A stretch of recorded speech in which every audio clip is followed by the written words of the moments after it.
ये आज से तकरीबन 40 से 45 साल पुराना वाक़या है। अस्सलाम वालेकुम फ्रेंड्स, कैसे हैं आप सब? अल्लाह ताला से दुआ है कि आप सब खैरियत से हों। चैनल में जो लोग नए हैं तो प्लीज़ सब्सक्राइब ज़रूर कर लीजिएगा और मेरे सब्सक्राइबर्स का हमेशा की तरह बहुत बहुत शुक्रिया। दोस्तों, मकाफ़ात अमल है जी। हमें कमेंट्स आ रहे हैं कि मकाफ़ात अमल शुरू हो चुका है। इंसाफ बीबी के साथ वो सच्चाई पूछा करती थी, बल्कि लोगों से कहती थी कि सच्चाई पूछो मेरी बहन से कौसर की, और आज जो है सच्चाई पूछ रही है दुनिया उनसे उनके बच्चे की। जी, तकलीफ़ बड़ी हो रही है उनके सपोर्टर्स को, बहुत ज़्यादा तकलीफ़, बहुत ही ज़्यादा जो है मैं कहूँगी कि हाई लेवल की तकलीफ़ हो रही है, क्योंकि आके कमेंट्स ऐसे किए जा रहे हैं। मेरी वीडियोस के नीचे भी मुझे कमेंट्स किए जा रहे हैं, दूसरे यूट्यूबर फ्रेंड्स की वीडियोस के नीचे भी कमेंट्स किए जा रहे हैं। यहाँ तक लिख दिया गया कि आपको बहुत ज़्यादा जेलसी हो रही है जो है इंसाफ बीबी के बेबी से। तो पहली बात तो मैं आपको ये बता दूँ, जेलसी क्यों होगी? जेलसी माय फॉल्ट, ठीक है। जेलसी इसलिए होती, जैसे मैंने आपको कल या परसों की अपनी वीडियो में कहा था कि मेरा कोई कंटेंट उस बच्चे ने नहीं चुराया, बल्कि हमारे लिए तो वो बेचारा खुद ही कंटेंट है, और हमें तो टॉपिक मिला हुआ है। सीधी सी बात, मैं कभी भी जो है वो झूठ से काम नहीं लेती, स्ट्रेट फॉरवर्ड बात करती हूँ जी। बिल्कुल कंटेंट है वो वाईटी का आजकल सबके लिए।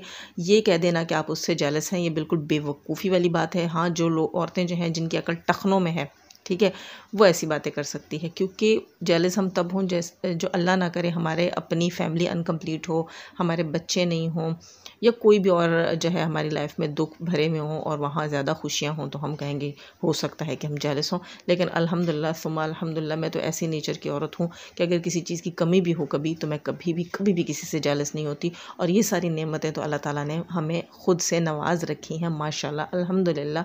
अल्लाह ताला हमारे बच्चों को सलामत रखे और उन्हें कामयाबियाँ अता फरमाए, ठीक है। तो जेलसी माय फुट, और बल्कि आप लोग जेलस हैं जो आकर यहाँ पर फजूल किसी किस्म के कमेंट्स करके जाती हैं। एक बंदी लिखती है कि आप अपने कंटेंट के बारे में बताइए, तो आप क्या घास खाते हैं? आपको नहीं पता कि रिएक्शनिस्ट का कंटेंट क्या होता है? जी बिल्कुल, वाईटी के ऊपर चलने वाले जो मैं कहूँगी कि कोई भी इस किस्म की जो नई कंट्रोवर्सीज़ होती हैं या कोई भी नया टॉपिक होता है, उसके ऊपर हम रिएक्शन देते हैं। और मेरी ऑडियंस जो है वो ज़्यादातर सितारा यासीन और उसकी फैमिली से रिलेटेड रिएक्शंस पसंद करती है। उनकी फैमिली में चलने वाली किसी भी कंट्रोवर्सी के ऊपर बात सुनना पसंद करती है। तो वो मेरा कंटेंट है, ये मेरा रिएक्शन चैनल है।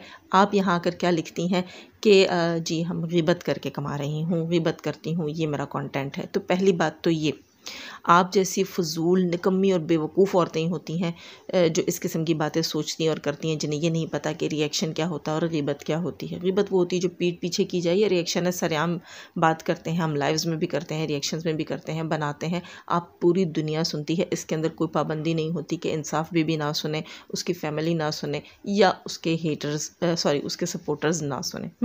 किसी को भी कोई पाबंदी नहीं होती। तो ये ढकी छुपी बात नहीं है, तो ये ग़ीबत नहीं है। और दूसरी चीज़, हम यहाँ रियलिटी और फैक्ट्स के ऊपर बात करते हैं, तो भी ये ग़ीबत नहीं है। और तीसरी चीज़, आप लोग भी अगर सुनते हैं, हमें भी सुनते हैं, और आपकी वो अम्मी हुजूर इंसाफ बीबी जो हैं, वो पूरी रात की लाइव्स में बैठकर क्या करती रहीं? क्या वो ग़ीबत करती रहीं?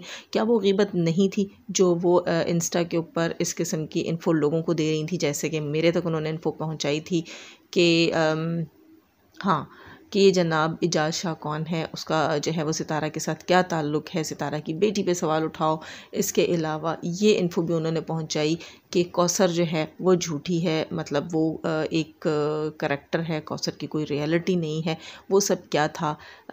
इंस्टा के ऊपर लोगों के साथ इस किस्म की बातें करना और दूसरों तक पहुंचाना, वो सब क्या था? अगर हम जो कर रहे हैं वो ग़ीबत है, तो फिर ऑब्वियसली वो भी सब ग़ीबत है। जो आप लोग सुनती हो आकर, तो फिर वो भी ग़ीबत हुआ। आप लोग फिर क्यों सुनती हो? वाईटी खोलते ही क्यों हो, देखते ही क्यों हो? यहाँ तो सब ग़ीबत है, झूठ है। अगर ये सब कुछ झूठ है और ये सब कुछ ग़ीबत है, तो जो आप सुन रही हो, आप करती हो, वो भी सब ग़ीबत है। हमारा ये कंटेंट है, और बात वही है कि हमारा कंटेंट है, लोगों को पसंद है, ये चल रहा है। मैं सितारा को सपोर्ट करने आई थी, इसके अलावा मैं किसी के साथ भी जुल्म होता है, ज़्यादती होती है, मैं उसको सपोर्ट करूँगी। और यहाँ से अगर हम कुछ कमा रहे हैं तो हमारा नसीब है, लक्ष्मी है, और घर आई लक्ष्मी को हम नहीं ठुकराते। तो लक्ष्मी के साथ जनाब मेरी कोई दुश्मनी नहीं है, मेरी बहुत अच्छे से दोस्ती है। लक्ष्मी मेरे साथ खुश, मैं लक्ष्मी के साथ खुश, और हमारे प्यार से जलते हैं तो जलते रहें। My foot. अच्छा दोस्तों, बात हो रही है यहाँ पर जो है इंसाफ बीबी के सीज़र की, और मतलब सी सेक्शन और नॉर्मल डिलीवरी की। तो जी जंगल की आग की तरह ये बात वाईटी के ऊपर फैली हुई है। कुछ लोग कहते हैं कि उसका सी सेक्शन हुआ है, जो कि उनकी टीम में से है, और जो कि सितारा की टीम में से है वो कहते हैं कि सी सेक्शन नहीं हुआ। देखिए, पहली बात तो ये है कि लोग कहते हैं मक्का फातिहा मले जब ये उस चीज़ का सवाल पूछ रहे थे कि कौसर है नहीं है, क्या है क्या नहीं है, आज लोग इससे पूछ रहे हैं बच्चा सच में है या ड्रामा है। देखें, जहाँ तक मेरा अपना पॉइंट ऑफ व्यू, उसके बाद भी लोगों को मिर्चें लग रही हैं जी, ठीक ठाक वाली मिर्चें लग रही हैं। कौन सी मिर्च सबसे तेज़ होती है आप लोग बताइएगा। हमें तो जो मिलती है हम डाल देते हैं हंडिया में। हमने कभी नहीं पूछा कश्मीरी तेज़ है या तलहारी तेज़ है। खैर, तो बात हो रही थी मिर्चों की। जी मिर्चें लगती हैं लोगों को। हालांकि मैं अपनी वीडियो के अंदर सिर्फ़ और सिर्फ अब तक मैंने यही कहा है कि मुझे लगता है कि हाँ जी उसका अपना ही बेबी है, और मुझे सिर्फ ये नहीं लगता कि ये सीज़र से हुआ है, क्योंकि दुनिया की कोई औरत मैंने ऐसे नहीं देखी जो सीज़र के फ़ौरन बाद इतनी ओके हो। पता नहीं आयरन वुमन है ये बंदी। और बेबी डिलीवर हुआ नहीं, इसने उठ के जनाब चलना फिरना शुरू कर दिया, और इतना बड़ा सारा इसका बच्चा, तकरीबन 11-12 साल का बच्चा, उसको अपने ऊपर अपने साथ लगा के ख़ुद भी झुकी हुई बैठी है, उसको भी अपने ऊपर डाला हुआ है। तो इतना प्रेशर कैसे, अगर किसी को स्टिचेस आते हैं, सी सेक्शन होता है, तो बिल्कुल जनाब वो तो पहले तो वो 24 घंटे बिल्कुल सीधा लिटाया जाता है, उस बंदी को करवट भी नहीं लेने दी जाती। ये बंदी आलती पालती मार कर बैठी हुई हैं। यानी कि सारे जितने भी शवाहिद हैं, जितने भी चीज़ें हैं, वो इस चीज़ को की तरफ इशारा करती हैं कि ये नॉर्मल डिलीवरी हो सकती है। अच्छा, बहुत से लोग तो ये भी मुझे लिख रहे हैं कमेंट में कि हमें नॉर्मल डिलीवरी भी नहीं लगती। जी बिल्कुल नहीं लगती नॉर्मल डिलीवरी। इसलिए नहीं, बिल्कुल यूँ नहीं कह सकती कि बिल्कुल नहीं लगती, क्योंकि देखें ये उसका पहला बच्चा नहीं है, ठीक है। पहले बेबी पे नॉर्मल डिलीवरी भी बहुत बहुत जो है मैं कहूँगी कि औरत को नढाल कर देती है। दूसरे पे भी, तीसरा चौथा, उस बंदी का तो ये छठा बेबी है, और छठे बेबी के ऊपर जैसे लोग मुझे कह रहे हैं कि उसने शॉपिंग की, उसने खाना खाया, वो टहलती टहलती हॉस्पिटल चली गई। जी हो सकता है, बिल्कुल हो सकता है। लोग कहते हैं कि 1-2 दिन पहले पेन स्टार्ट हो जाते हैं। आई थिंक नहीं होते, हर एक को नहीं होते, कुछ लोगों को होते हैं, कुछ को नहीं भी होते। क्योंकि मैंने पर्सनली बहुत सी लेडीज़ यहाँ पाकिस्तान में भी देखी हैं जो इतने आराम से जाती हैं हॉस्पिटल, बल्कि उनको डेट हॉस्पिटल में तो पहले डेट नॉर्मल डिलीवरी की भी डेट देगी होती है, और बता दिया गया होता है कि फ़लाँ डेट को आपने आना है। हमारे ही रिलेटिव्स में एक थी जिनको डेट दी गई थी, और उस डेट को वो नहीं गई, रात हो गई, और मेरी ही उनसे कॉल पे बात हुई। मैंने कहा जी बताएं हॉस्पिटल में हैं, क्या हाल है, क्या अहवाल है। तो उन्होंने कहा जी मैं तो हॉस्पिटल गई नहीं, मुझे तो पेन्स लगे ही नहीं। तो मैंने उनसे कहा कि आपको जाना चाहिए था जब डॉक्टर ने डेट दी है। तो उन्होंने कहा जी मेरा हॉस्पिटल बड़ा दूर है, और ये है और वो है, मैं देखूंगी, कल परसों तक जाऊंगी। तो मैंने उनको इंसिस्ट किया कि आप अपने करीब ही किसी हॉस्पिटल में गायनेकोलॉजिस्ट को पहले चेक करवा लें। उनका आई थिंक मेरा ख्याल है हाँ 5वां बेबी था, 5वां या छठा बेबी उनका भी था, छठा बेबी था जी, उनका लास्ट बच्चा था वो गई हैं। तो उन्होंने चेकअप करवाया है, और उस चेकअप में उनको डॉक्टर ने कहा जी बिल्कुल आपकी डिलीवरी जो है वो चंद घंटों में पॉसिबल है। हालांकि उन्हें कोई पेन्स नहीं थे।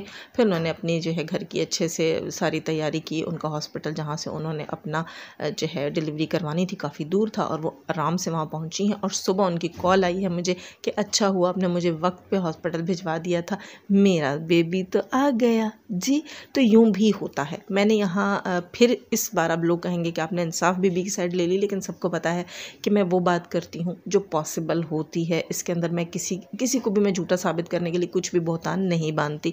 तो मुझे नहीं लगता कि उसका बेबी नहीं है, मे बी जो है ये नॉर्मल डिलीवरी से ही हुआ है। हाँ, एक नाटक, एक ड्रामा क्रिएट किया गया है कि सी सेक्शन, वी सेक्शन, कोई CVABCD कुछ भी नहीं हुआ है, बिल्कुल नॉर्मल डिलीवरी से हुआ है। बहुत से लोग मुझे आके कह रहे हैं कि आप लोगों की बातें ऐसी हैं, तो क्या सऊदीया का हॉस्पिटल भी ड्रामे में शामिल है? जी नहीं, बिल्कुल सऊदीया का हॉस्पिटल ड्रामे में शामिल नहीं है। हमने बिल्कुल भी नहीं कहा कि वहाँ का हॉस्पिटल ड्रामे में शामिल है, क्योंकि उनके हॉस्पिटल की किसी डॉक्टर ने आकर नहीं कहा कि इन मोहतरमा का सी सेक्शन हो गया है और इतने स्टिचेस आए हैं और इस हाल में है। नहीं, उन्होंने कहीं नहीं कहा, नॉर्मल डिलीवरी है जी। बिल्कुल सऊदीया के हॉस्पिटल में भी हुई होगी, उन्हें क्या पता कि ये अपने व्लॉग्स के अंदर कौन सा टोपी ड्रामा कर रही हैं। उन्होंने तो अपने व्लॉग्स के अंदर भी आई थिंक अभी तक खुद से मुंह से नहीं फूटी कहीं पे भी कि ये सी सेक्शन हुआ है या डी हुआ है, क्या हुआ है जनाब, उन्होंने बिल्कुल भी नहीं बताया। उनके हस्बैंड इधर उधर गॉसिप्स करते फिर रहे हैं, उसी से लोगों ने ये बात शुरू कर दी कि सी सेक्शन हुआ है, ये हुआ है, वो हुआ है। खैर मेरा ख्याल है इस वक्त के लिए इतना काफ़ी है। फिर मिलते हैं नेक्स्ट वीडियो में। अपना बहुत सारा ख्याल रखिएगा। नए हैं तो सब्सक्राइब कीजिएगा, वीडियो अच्छी लगी हो तो लाइक कीजिएगा। जाने से पहले हमेशा की तरह दुआ, अल्लाह ताला हमें आसानियाँ अता फरमाए, आसानियाँ बांटने की तौफीक अता फरमाए और शैतान सिर्फ मर्दों और औरतों से रखे हमें, हमारे चैनल्स, हमारे पैनल्स, हमारी फैमिलीज़ को महफूज। अपना बहुत सारा ख्याल रखिएगा। अल्लाह हाफ़िज़।